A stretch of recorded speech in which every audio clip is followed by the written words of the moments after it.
ఫోటోషాప్లో ఇమేజ్కి dual lighting ఎఫెక్ట్తో different colours ఎలా add చేయాలో నేను మీకు చూపిస్తాను.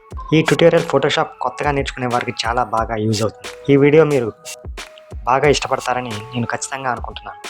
నేను స్టెప్ బై స్టెప్ ప్రతిదీ అర్థమయ్యే విధంగా ఎక్స్ప్లెయిన్ చేస్తాను, కాబట్టి వీడియోని స్కిప్ చేయకుండా చూస్తారనుకుంటున్నాను.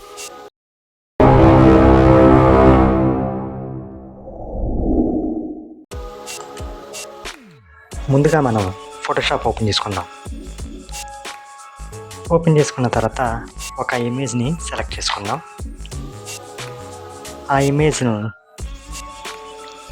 చూడండి, సెలెక్షన్ టూల్ ద్వారా మనం కిందన సెలెక్ట్ సబ్జెక్ట్ అని చూడండి, అది క్లిక్ చేసినా పర్లేదు, లేకపోతే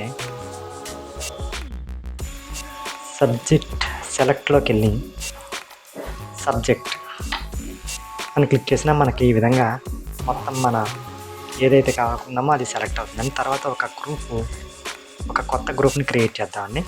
క్రియేట్ చేసిన తర్వాత దీనికి క్రియేట్ చేసిన గ్రూప్కి లేయర్ మాస్క్ అప్లై చేద్దాం. అప్లై చేసిన తర్వాత మనం ఇక్కడ ఈ విధంగా చూపిస్తున్నట్టు బ్లాక్ అండ్ వైట్లోకి మార్చుకుందామండి లేయర్ మాస్క్ని. మనం అడ్జస్ట్మెంట్లు ఏమైనా చేసుకోవాలంటే చేసుకోవచ్చు బ్లాక్ అండ్ వైట్ని. తర్వాత ఇప్పుడు కనిపిస్తున్న ఇక్కడ చూడండి, ఇక్కడ ఈ విధంగా దీన్ని డిఫాల్ట్లోనే పెట్టుకోవాలి.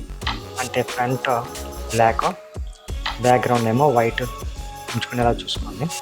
చూసిన తర్వాత ఇప్పుడు గ్రేడియంట్ మ్యాప్లోకి వెళ్ళి గ్రేడియంట్ మ్యాప్ని మనం ఏ కలర్ అయితే ఇస్తామో ఆ కలర్ సెట్ చేసుకుందాం. ఇక్కడ డబుల్ క్లిక్ ఉంది. డబుల్ క్లిక్ ఇచ్చిన తర్వాత కలర్ వైట్ కలర్ ఉన్న చోట మనం ఏ కలర్ అయినా అప్లై చేయొచ్చండి. నేను లైట్ గ్రీన్ షేడ్ అప్లై చేస్తున్నాను. ఓకే చేసి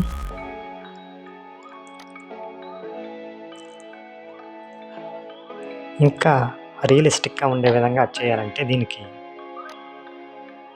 ఇక్కడ హార్డ్ లైట్ ఇద్దామండి. హార్డ్ లైట్ ఇచ్చిన తర్వాత ఒపాసిటీ ఒక ఇమేజ్కి తగ్గట్టుగా మనం మార్చుకుందాం. నేను 75 అలా ఇస్తున్నాను.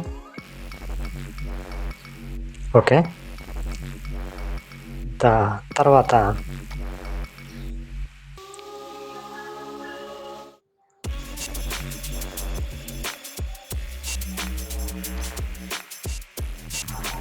ఇక్కడ దీన్ని సెలెక్ట్ చేసుకున్న తర్వాత బ్రష్ టూల్ తీసుకుందామండి.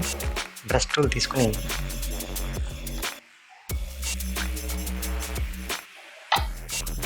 బ్రష్ తోటి ఈ విధంగా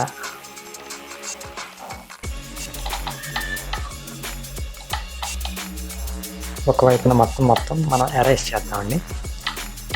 ఎరేస్ చేసిన తర్వాత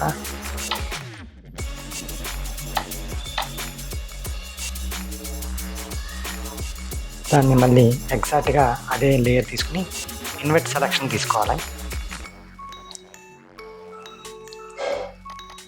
ఇందాక చెప్పిన విధంగానే మళ్ళీ గ్రేడియంట్ మ్యాప్లో కలర్ చేంజ్ చేసుకుంటే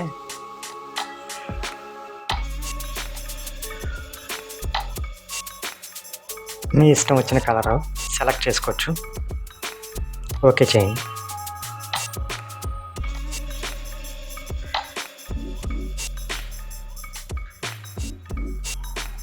రియలిస్టిక్గా డ్యూయల్ కలర్ అప్లై చేయడం చూశారు కదండి.